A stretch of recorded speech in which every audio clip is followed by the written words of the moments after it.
Paz do Senhor, meus irmãos. Amém. Graças a Deus. Também cumprimentar os nossos irmãos internautas com a paz do Senhor. Hoje, meus irmãos, como nós já terminamos o nosso trimestre, terminamos as nossas lições, nós hoje temos uma lição sugerida, para nós continuarmos este estudo bíblico. Porém, a nossa lição de hoje, o nosso tema é Imersos no Espírito nos últimos dias. Essa lição, ela faz parte do contexto da lição que está acontecendo no Brasil. Ou seja, essa lição é uma lição que vai ser dada amanhã no Brasil, nas escolas bíblicas dominicais do Brasil, ou até mesmo aqui, alguém que acompanha a revista.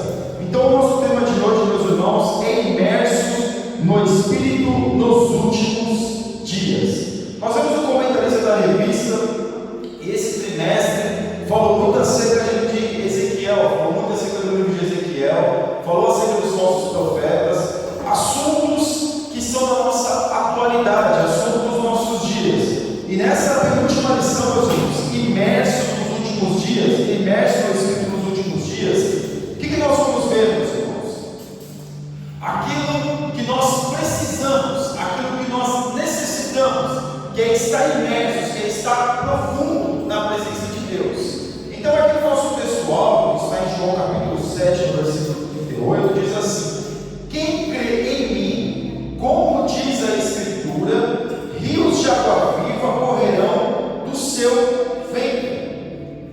É muito interessante quando nós vemos essa parte de rios, quando nós vemos o livro de Ezequiel, como já foi a leitura aqui em classe, que fala acerca de rio. O que é rio? Rio é uma água corrente. Rio é uma água que não para. O filósofo vai dizer, meus irmãos, que o rio, que a pessoa vai lá tomar banho, a pessoa é a mesma, mas o rio não é o mesmo. Porque aquela água que a pessoa tomou banho já foi embora. E nós vemos aqui porque que João, ele vai falar, Jesus aqui também falando, Jesus falando e João escrevendo sobre rio. Porque a vida espiritual do crente não é uma vida estagnada. A vida espiritual do crente tem que ser uma vida em movimento.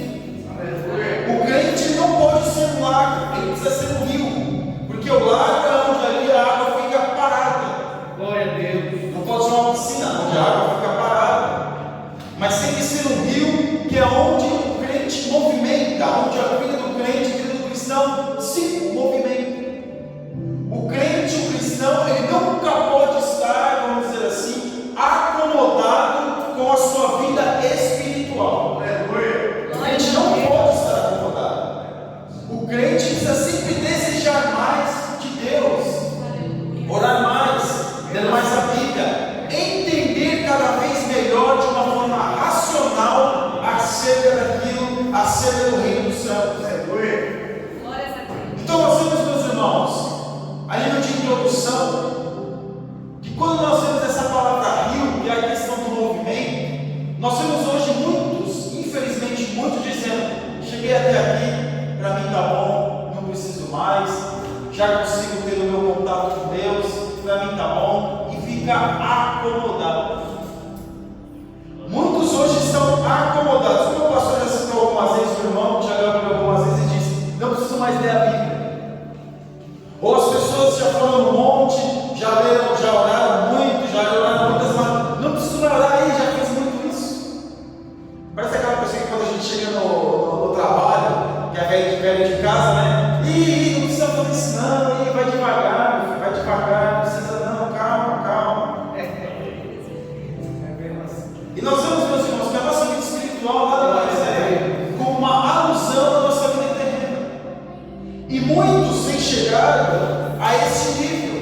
Muitos até dizem: eu já fui em tantas escolas bíblicas dominical, porque no Brasil escola bíblica dominical, já fui em tanta escola bíblica, já participei em tanto seminário, e não preciso não, eu estou tranquilo, eu está tudo bem. O crente, ele nunca pode se sentir acomodado. Sabe por quê? Porque Deus é uma fonte insaciável, Deus é uma fonte inesgotável. Glória a Deus. Nós vamos, Dias Lopes disse, quando nós chegarmos no céu, nós vamos passar a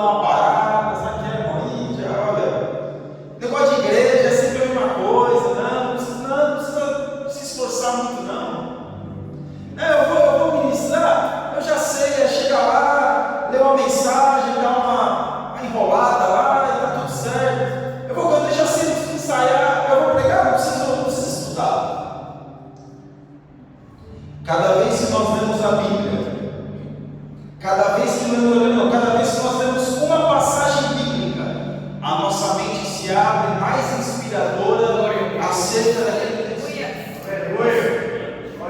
O texto nunca é o mesmo. Você pode ler o texto 10 vezes, que ele nunca vai ser o mesmo. Ele vai ser sempre diferente quando nós o lemos, porque cada vez mais que nós lemos o texto, nós vamos identificar coisas que nós não identificamos antes. Deus vai nos inspirar mais da forma que, por quê? Porque nós vamos ter um crescimento. Aleluia.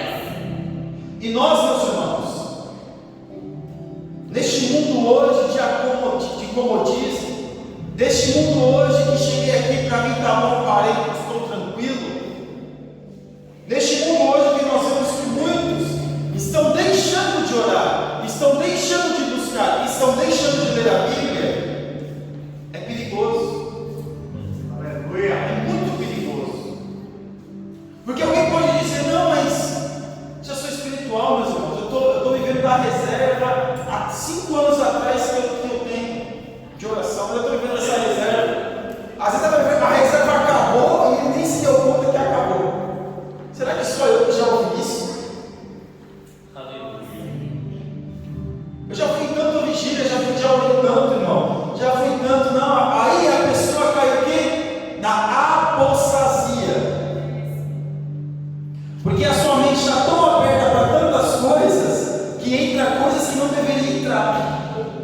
Que a pessoa absorve coisas que ela não precisava absorver. Que ela começa a ter certezas que antigamente, quando ela estava na presença de Deus, ela não tinha. Mas não é certeza saudável, certeza prejudicial. Então nós vemos, meus irmãos, que Deus é uma fonte inesgotável. A Bíblia é um livro inesgotável de conhecimento. Você pode ler a Bíblia quantas vezes você quiser. Se você quiser ler a Bíblia um capítulo, leia um capítulo. Quiser ler a Bíblia toda, alguém vai dizer, mas a Bíblia não é para ser lida, é para ser meditada. Eu particularmente discordo disso. Eu acho que a Bíblia precisa ser lida e precisa ser meditada. Você pode ler a Bíblia e também precisa meditar na Bíblia. A Bíblia é um livro que pode ser, sabe por quê? Porque quando você lê a Bíblia, você tem uma visão panorâmica acerca das histórias bíblicas. E quando você for meditar naquela passagem, você já vai ter uma visão panorâmica acerca daquela passagem. Então nós temos que ler a Bíblia. Nós precisamos ler a Bíblia 1, 2, 3, 4, 5, 10, 20 vezes, mais de 20. Leia a Bíblia. Leia a palavra de Deus. Se debruce na palavra de Deus. Ore com Deus. A nossa última lição foi orar sem cessar. Continue orando. A oração nunca pode cessar na vida do crente. O desejo de melhorar diante de Deus nunca pode cessar na vida do crente. O arrependimento diante de Deus nunca pode cessar na vida do crente. Então aqui João, ele escrevendo, ele vai dizer: rios de água viva correrão do seu ventre. Alguém, se você for lá, aqui não tem, mas no Brasil aquele tanque, né? A Maria está pegando assim, que a gente já lavei tanta roupa no tanque. Também, Luciano nunca comprou uma máquina de lavar para essa mulher. Misericórdia. Lava uma roupa no tanque. Aí vai lá, a água está lá, esfrega, aquela sujeira fica ali. Se você não tocar água, como é que fica a água? Fica suja. Por isso que aqui João vai dizer: rios de água viva correrão no seu ventre, ou seja, uma limpeza constante na nossa vida. O crente nunca é pleno na sua busca pela santidade. Aleluia. Nunca. Nós estamos sempre em constante limpeza da nossa vida. É uma limpeza constante que nós temos. Por isso que a Bíblia vai dizer: olha, aquele que está em pé, olhe para que não caia. Por quê? Porque nós não estamos sujeitos. Na igreja ninguém é melhor do que ninguém. Por quê? Porque esse rio que corre, esse rio de águas vivas que corre, que João está dizendo, é um rio que precisa ser constante na nossa vida. Glória a Deus. Nós temos que deixar que a presença e o Espírito Santo de Deus venha fluir dentro de nós com total liberdade.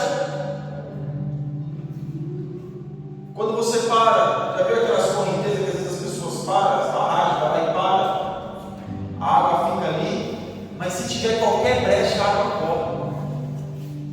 E se deixar, a água corre mesmo. É assim que nós temos que deixar o Espírito Santo de Deus fluir na nossa vida. Aleluia. Total liberdade. Aleluia. Na verdade prática, o rio que representa o fruto do Espírito Santo passa no meio do povo de Deus. Meus amados irmãos, nós não podemos restringir o Espírito Santo de Deus de atuar na nossa vida, na nossa existência. Nós não podemos deixar que o Espírito Santo de Deus venha apenas ter um espaço na nossa vida, um espaço na nossa consciência. Nós temos que deixar que o Espírito Santo de Deus tenha liberdade de toda a nossa mente, de todo o nosso pensamento, de toda a nossa vida, o nosso intelecto, o mais profundo do nosso ser, onde muitos de nós, muitas das vezes, estamos restringindo o Espírito Santo de Deus a atuar lá. E aqui o comentarista vai dizer que passa no meio do povo de Deus, no meio. Por quê? Porque precisa ser o centro. Deus, o nosso Deus, é um Deus centralizador. Ele quer ser o centro da nossa vida. Mas eu sou tão fraquinho, eu sou tão difícil, mas eu tenho tão pouca força. E daí? E daí? Mas eu não consigo. Mas quando eu penso que eu quero acertar, o apóstolo Paulo vai dizer: olha, o bem que eu quero fazer eu não faço, mas o mal que eu quero fazer eu sempre está diante de mim. Mas é assim mesmo, irmãos. O Espírito Santo de Deus, ele começa a atuar na nossa vida quando nós conseguimos entender que nós somos o quê? Pecadores, necessitados, pessoas carentes que precisam de uma mudança. Ninguém é super-homem, ninguém é super-mulher, nós não somos nada. Somos carentes, dependentes da presença de Deus na nossa vida. E o nosso Deus, ele quer ir no meio. Glória a Deus. E quando fala de água, fala de quê, meus irmãos? Espírito Santo. O Espírito Santo fala do quê? Limpeza. Mas a pessoa só é limpa se ela quiser ser limpa. Essa limpeza, ela tem que acontecer de dentro para fora. Glória a Deus, Senhor. Quem já foi criança aqui? Quem já brincou na rua? Quem já andou descalço na rua? Quem já chutou bola descalço na rua? Agora, quando você chegava em casa, tomava banho, e você falava para sua mãe assim: estou limpinho. Quando sua mãe falava: tá não, estou sim, tá não, fica... olha o pé todo sujo. Não era assim? O pé está todo sujo. Aqui também o pescoço, também todo sujo. Bem lembrado, presbítero Jefferson. O pescoço todo sujo.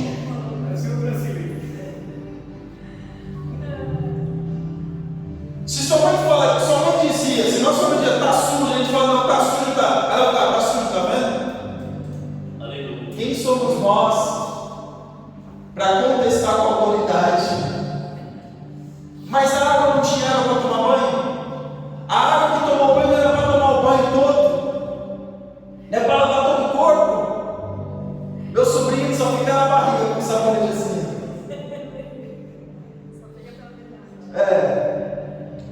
Mas a água é para tomar todo o banho, a água é para limpar todo o nosso corpo, de dentro para fora. Não adianta, meus irmãos, algumas partes da nossa vida estarem limpas e outras não. O Deus, o Espírito Santo de Deus quer limpar toda a nossa vida. É uma limpeza geral. E a nossa leitura bíblica em classe, aqui já no final do livro do profeta Ezequiel,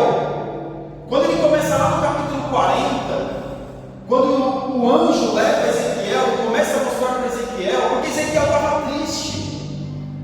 O templo havia sido destruído, a referência religiosa, a referência espiritual tinha sido destruída pelos babilônios. O israelita, o hebreu, o judeu não tinha uma referência, não tinha algo que ele poderia dizer, olha, olhar para Jerusalém, lá está o templo, porque era a referência que eles tinham. Só que o anjo leva Ezequiel para algo mais profundo, algo além da religiosidade, algo além de simplesmente um templo feito por pedras, algo muito além disso, porque aqui a promessa de Ezequiel capítulo 40 em diante, ali o anjo está falando para Ezequiel que vai restaurar aquilo que foi destruído.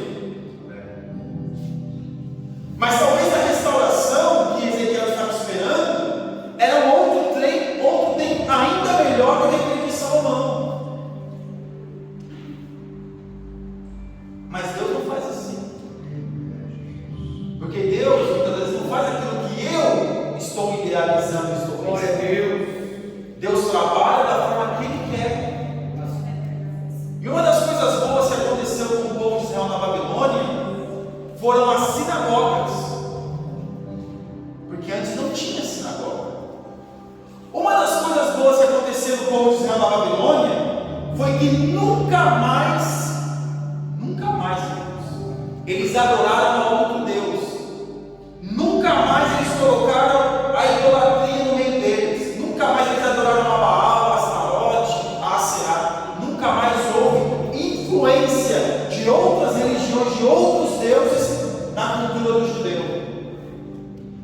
Pode estudar, você vai ver. O judeu morre, ele não acredita em Jesus, mas em Deus. Ele morre acreditando, morre defendendo a sua fé em Deus, morre defendendo a Torá. Ele morre porque eles foram curados disso.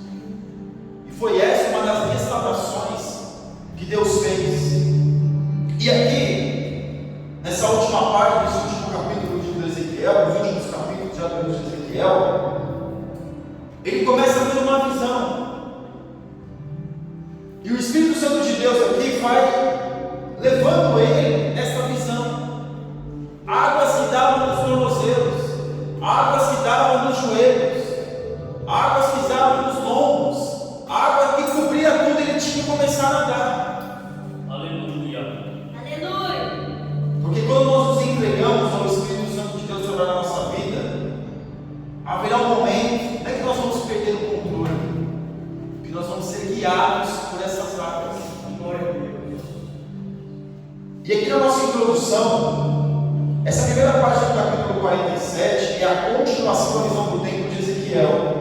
A primeira parte, versículos 1 ao 6, se concentra nas águas que fluem debaixo do umbral do templo, e à medida que essas águas sanadoras vão fertilizando as áreas estéreis do vale do Mar Morto, e seguem aumentando o seu volume até se tornar um rio caudaloso.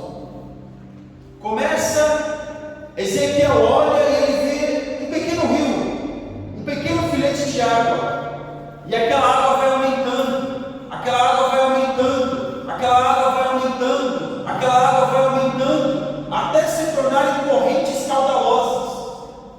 Eu nunca fui em Foz do Iguaçu, mas diz que aquelas águas ali, aquele negócio é forte. E nós vemos, meus irmãos, que aqui essas águas chegariam até o Mar Morto. O Mar Morto, que é a antiga, alguns estudiosos que é o antigo lugar aonde ficava Sodoma e Gomorra, ou seja, um lugar que não tem vida. Só que essa água chegaria no lugar onde estava morto e faria de novo ter vida. Porque o nosso Deus, Ele é assim. Para Ele não existe morto, porque para Ele é o dono da vida.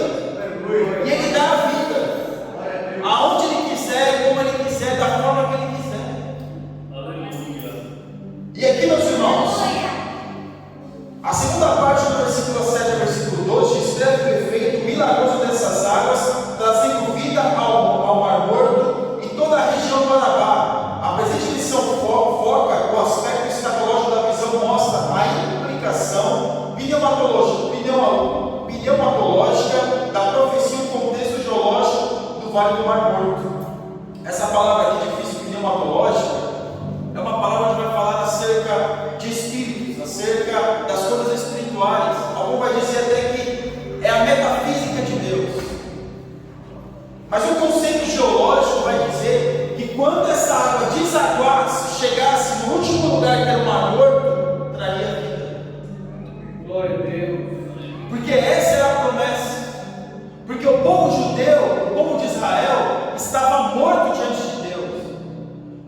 da presença de Deus, estavam cultuando a Deus durante o dia e à noite entregaram oferenda à rainha do céu, ou seja, eras crente duas caras, não sabia quem estava servindo, se a Deus ou se a Baal. Aí eu faço uma pergunta para os irmãos: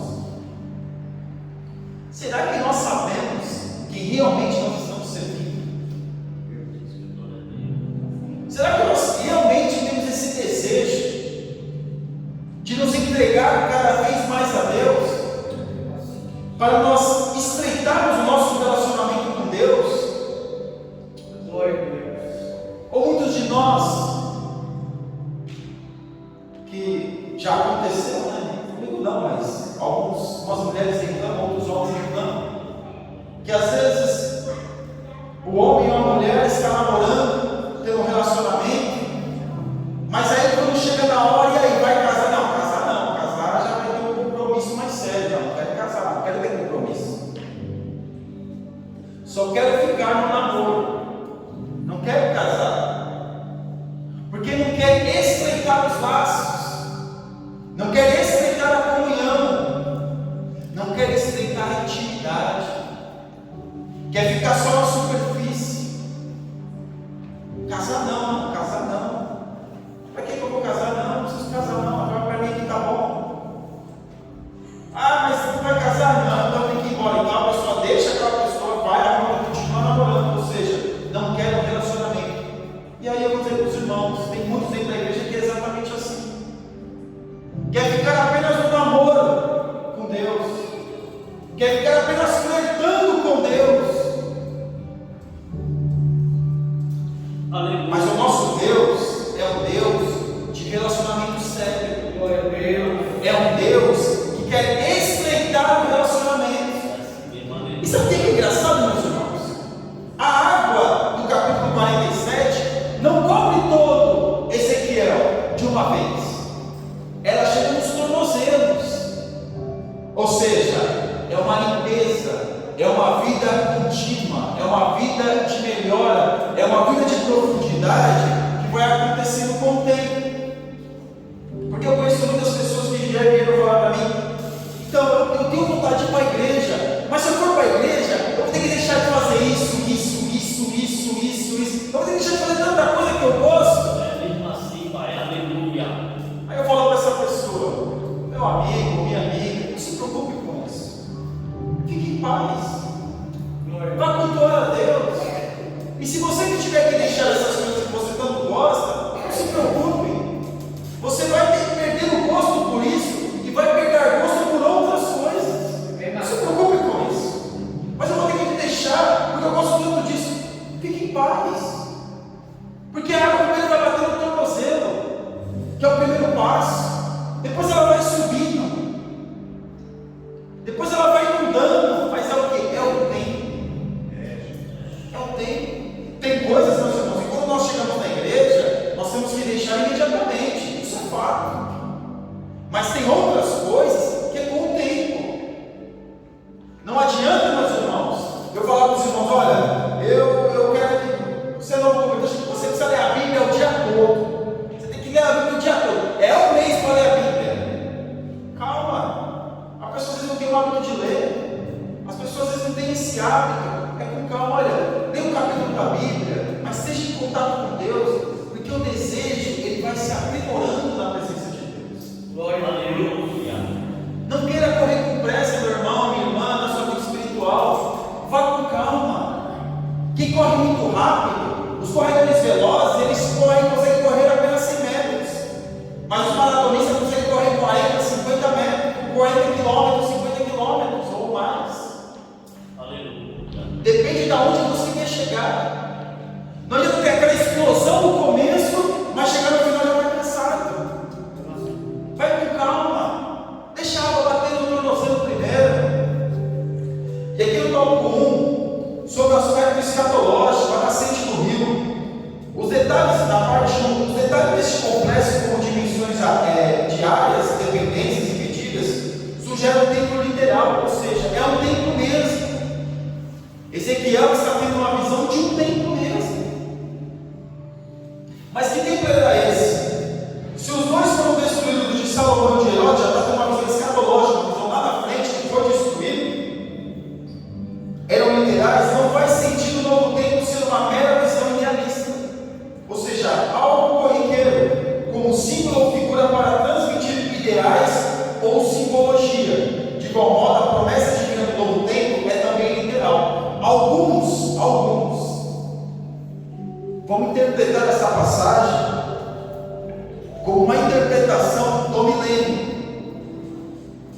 mas nós podemos interpretar essa passagem agora, porque aqui tem uma referência acerca de Joel, acerca da descida do Espírito Santo, acerca do apóstolo Paulo falando: olha, o templo de Deus somos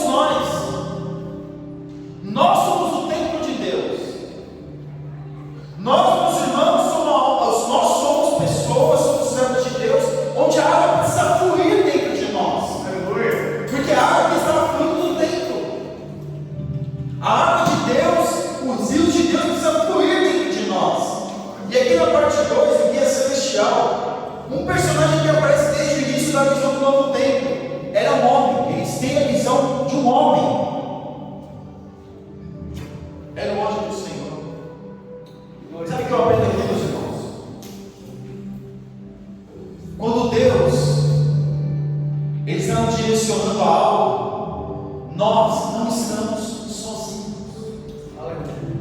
nós não estamos perdidos no meio do nada e não sabendo para onde vai. Não é esse o Evangelho. O Evangelho, nós temos um Deus, nós temos um Espírito Santo que nos guia, que nos direciona aonde nós precisamos ir e andar. Aleluia. O que nós precisamos fazer. Glória a Deus. Porque muitos hoje não sabem para onde vão. E quem não sabe para onde vai, qualquer caminho serve.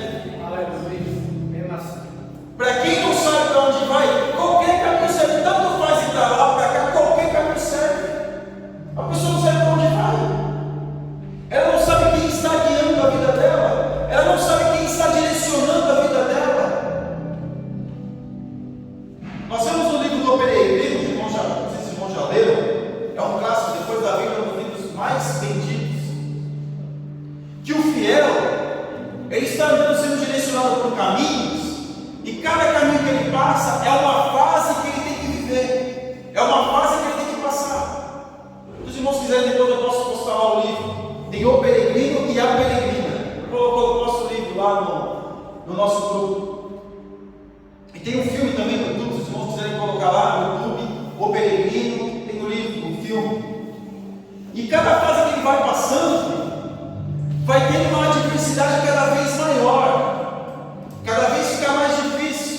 Tem determinados momentos que ele pensa em desistir, mas ele está vendo o caminho que ele precisa andar, e quando ele sai daquele caminho, ele atrasa o percurso, porque o caminho está traçado. Qual é o caminho do crente, meus irmãos? Na porta estreita. E é interessante que quando eu vejo essa passagem, eu vi muitos falarem sobre essa passagem. Naquela mesma passagem está dizendo: e poucos são que encontram o caminho. Não é só apenas trilhar o caminho, é encontrar o caminho. Aleluia. E aqui nós vemos, meus irmãos, o guia celestial que conduziu Ezequiel é o mesmo Deus que nos conduz. Aleluia. É o mesmo Deus que nos direciona. Ezequiel, meus irmãos, ele é um profeta, ele é um filho de um sacerdote, ele era um sacerdote que depois se tornou um profeta, porque Deus começou a revelar para ele algumas coisas para ele passar para o povo. Nós vemos que Ezequiel, ele começa a andar, não sabendo exatamente, tem uma visão que começa a receber aquilo. Por quê? Sabe por quê, meus irmãos? Que o guia aparece? Porque o crente, o servo de Deus, o autêntico servo de Deus, aquele que quer agradar ao seu Deus, aquele que quer servir ao seu Deus, aquele que sabe o caminho que está trilhando e quem está conduzindo, nunca está sozinho. Glória a Deus. Nós nunca estamos sozinhos na nossa caminhada, se nós estivermos desejosos e suplicando pela presença de Deus na nossa vida. E nós temos um guia. uma visão de um homem. Qual é o que nós temos, meus irmãos? 66 livros. É pouco. Glória a Deus.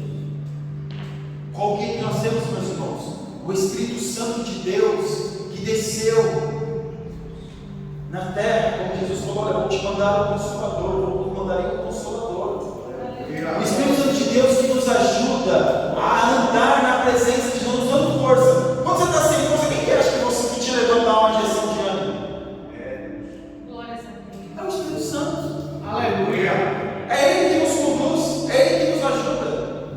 E aqui na parte 3, os novos frutos, a linguagem dessa passagem é apocalipse escatológica e tem paralelo com o livro do Apocalipse, a visão de Ezequiel em relação a toda sorte de árvore que dá um fruto para se comer. A vida.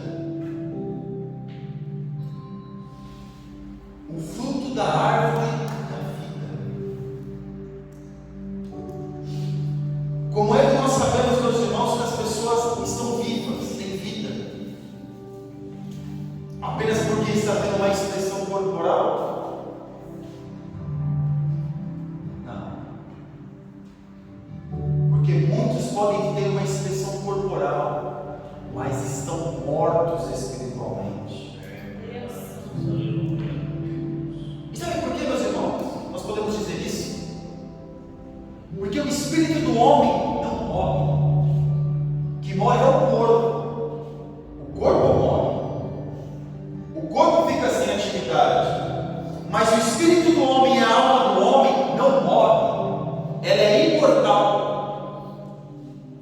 Aleluia. E lá no inferno tem muitos que estão lá, agora, nesse exato momento, que gostaria de ter essa oportunidade de viver uma vida com Deus, de ter a oportunidade de comer este fruto, Glória a Deus. mas não tem, Mesmo assim. porque a oportunidade deles já foi, já passou. Porque esse fruto que Deus nos dá, e aqui também vai falar do milênio, não vou entrar nessa questão do milênio, que vai ficar muita coisa. Esse fruto que Deus nos dá, que Deus nos vai dar no livro do Apocalipse, ele está falando da igreja arrebatada, da igreja santificada, da igreja que já está gozando da eternidade.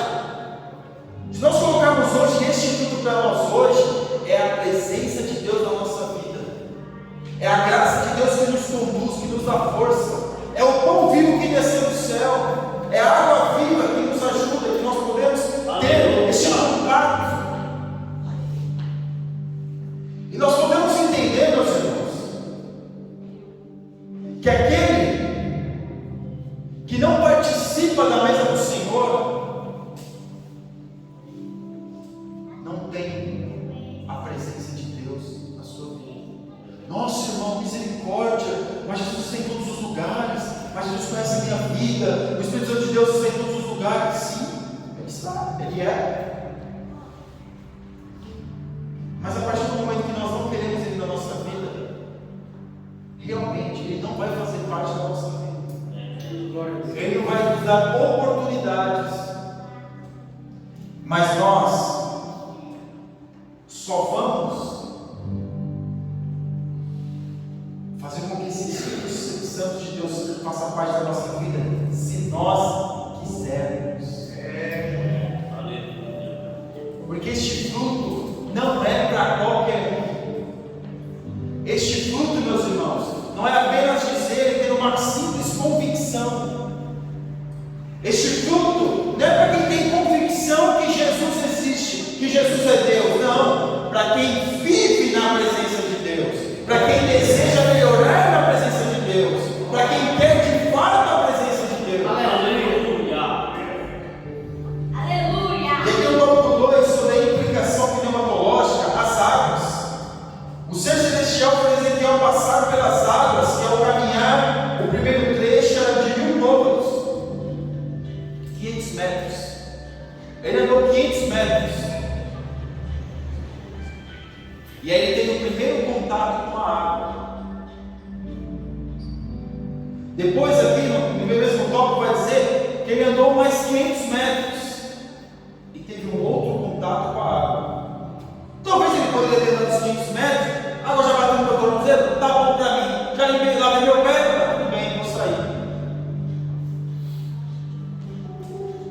Já percebeu, meus irmãos, quantas vezes Deus quis nos usar, Deus quis nos encher, Deus quis que a gente mergulhasse, ficasse imerso na sua presença, e nós rejeitamos.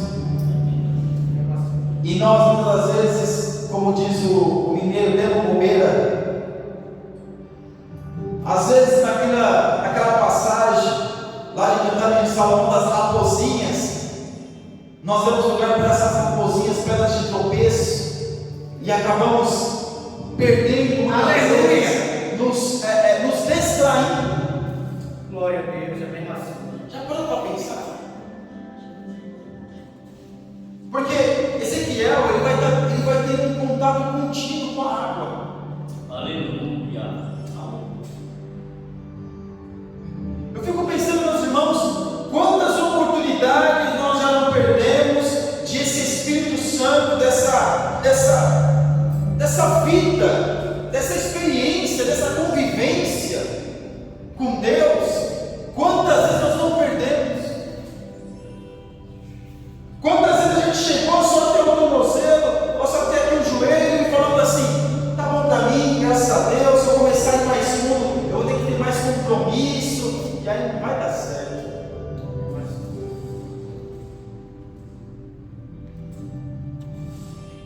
Mas aqui nós vemos, meus irmãos, na parte 2, o Espírito Santo, a imersão de Ezequiel nessas águas pode ser comparada ao crente cheio do Espírito Santo. Glória a Deus.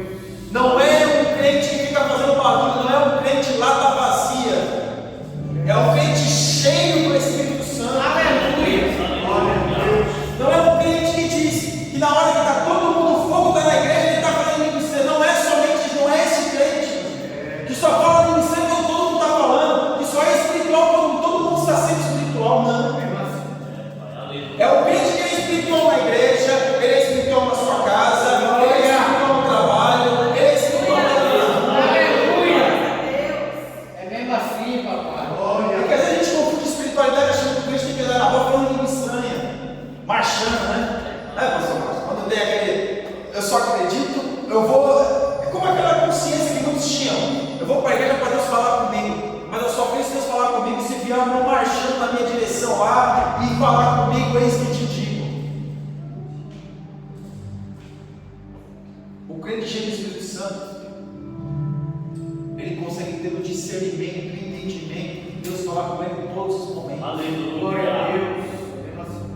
E nós, nesses últimos dias, necessitamos sermos crentes cheios do Espírito Santo. Aleluia. E esse cheio, meu irmão, minha irmã, é de dentro para fora. Glória a Deus. A limpeza do homem é de dentro para fora. Glória a Deus. Aleluia.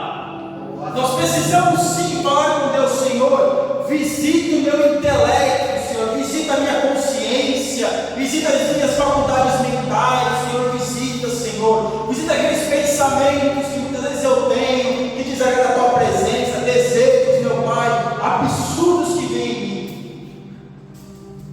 Porque o crente cheio do Espírito Santo, para ele, é melhor sofrer a sua carne, martirizar a sua carne, mas agradar a Deus. Glória a Deus. Aleluia. Aleluia. E aqui nós vemos, meus irmãos, é claro, hoje, como que eu não posso dizer nos dias de hoje, como nós até mencionamos a semana passada, chega, roda, rodopeia, faz, acontece, quando está com o microfone, quando está cantando ou pregando, mas quando está ouvindo, não acontece absolutamente nada. Glória a Deus. Lá está vazia. Glória a Deus. Um crente cheio do Espírito Santo, ele tem tristeza quando peca, porque não é que ele está cheio do Espírito Santo que não vai cometer pecado. E quando ele peca, que ele sente aquela tristeza na alma, quando o apóstolo Paulo vai dizer, sente aquela tristeza, o pecado tem que trazer tristeza para o crente. O pecado nunca pode ser uma satisfação.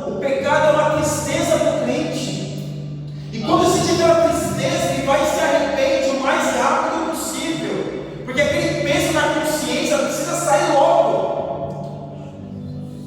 Aquela coisa, meus irmãos, que fica na cabeça e você não consegue pensar, a cabeça fica pesada, o corpo pesa, ele tem que se ver livre logo desse peso. Porque o crente cheio do Espírito Santo, ele sabe, meus irmãos, a palavra que ele disse errada, o momento que ele teve um comportamento errado, ele sabe. E não é nas coisas grandes, não, é nas pequenas coisas do dia a dia, coisas corriqueiras, ele sabe. O crente cheio do Espírito Santo, ele não acha que é coisas corriqueiras, situações do dia a dia, é normal que ele pode fazer assim, não, ele sabe que ele precisa melhorar o seu andar, o seu caminhar com Deus. Porque o crente cheio do Espírito Santo, ele quer ficar até aqui dessa água, ficar imerso nessa água, essa água é a presença de Deus. E aqui na parte 3, imerso nas águas do Espírito, o Espírito Santo é a terceira pessoa da Trindade, ou seja, é uma pessoa.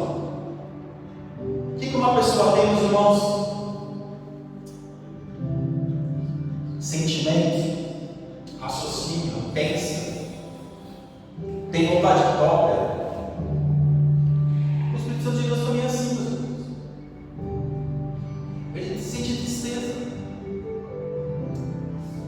Quando a gente faz algo que desagrada o Espírito Santo, ele sente tristeza. Sabe por que ele sente tristeza? Todo mundo aqui, meus irmãos, tem filhos. Você fala para o seu filho, não faz. Quando seu filho faz, o que acontece com você? Fica meio triste, poxa, eu falei tantas vezes que ele não fazer. Porque a gente também já foi filho, meus irmãos. A gente alguns ainda são, tem pais filhos ainda. E quantas vezes a nossa mãe já não disse coisa para nós, para a gente não fazer, não faz. Aí a gente foi ver se aconteceu. A mãe brinca, chama a nossa atenção, mas dentro do coração dela está triste, porque quantas vezes falou para não fazer? E o Espírito Santo de Deus também sente essa tristeza.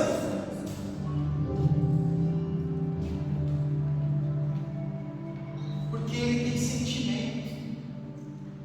Não entristeçaram o Espírito Santo, ele tem sentimento. E para nós corrermos aqui no tópico 3, sobre o contexto geológico do Vale do Mar Morto, a abundância de árvores. Este lugar aqui do Mar Morto, este caminho aqui, é um caminho que não tem vida. O Mar Morto não tem vida.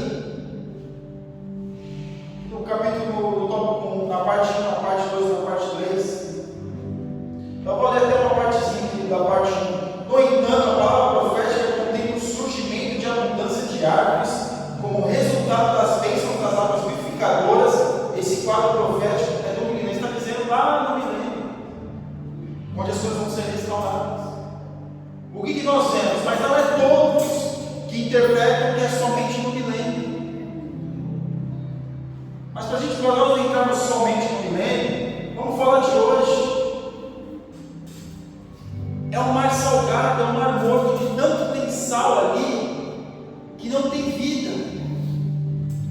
Só que aqui a promessa é que essa água, ela vai chegar no Mar Morto, é o Rio Jordão, que alguns dizem, eu nunca fui em Israel, mas pelo mapa, a água do Rio Jordão chega no Mar Morto, mas chega ali, fica ali, mas não tem vida. Por quê? Porque a própria salinidade da água do Mar Morto é queimada, não tem aquilo que pode ter vida.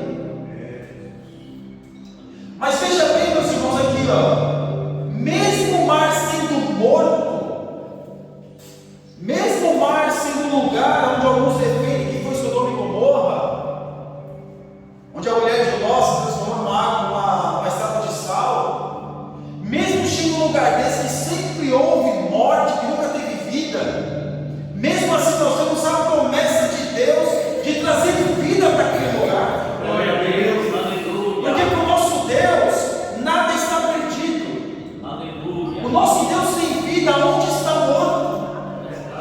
O nosso Deus, ele pode trazer, meus irmãos, vida para aqueles que sentem e sabem que está morto. Glória a Deus. Porque muitos dentro da igreja estão mortos, mas não percebem que está morto. Mas quando nós detectamos que o Espírito Santo de Deus nos convence, nós vemos a nossa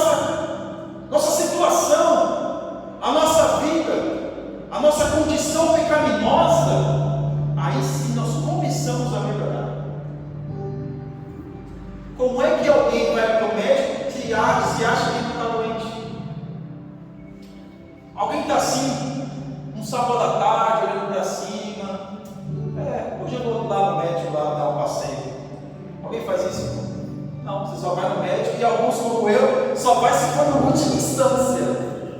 No último momento, quando vê que não tem gente que já tomou chá, já tomou remédio, já tomou aspirina, já tomou de tudo. E não deu jeito. Aí sim, agora eu vou no médico. Por que, meus irmãos? Primeiro a pessoa precisa entender. Porque quem mostra para nós quem nós somos é o Espírito Santo. Ela precisa aceitar quem de fato a condição que ela tem, a condição que ela está. Porque aqui, meus irmãos, Ezequiel ele começou a ter essa experiência. Porque ele começou a ver a condição do seu povo. Porque imagina um profeta, na cabeça do profeta, como Jeremias falou: olha, o Senhor vai usar uma nação pior do que nós para nos castigar. Imagina a cabeça do profeta. Quando ele começou a entender, porque Ezequiel foi um profeta, enquanto Daniel estava no palácio, quando Daniel estava lá, que Daniel era de família nobre, Ezequiel estava lá caminhando com o povo. E ele teve essa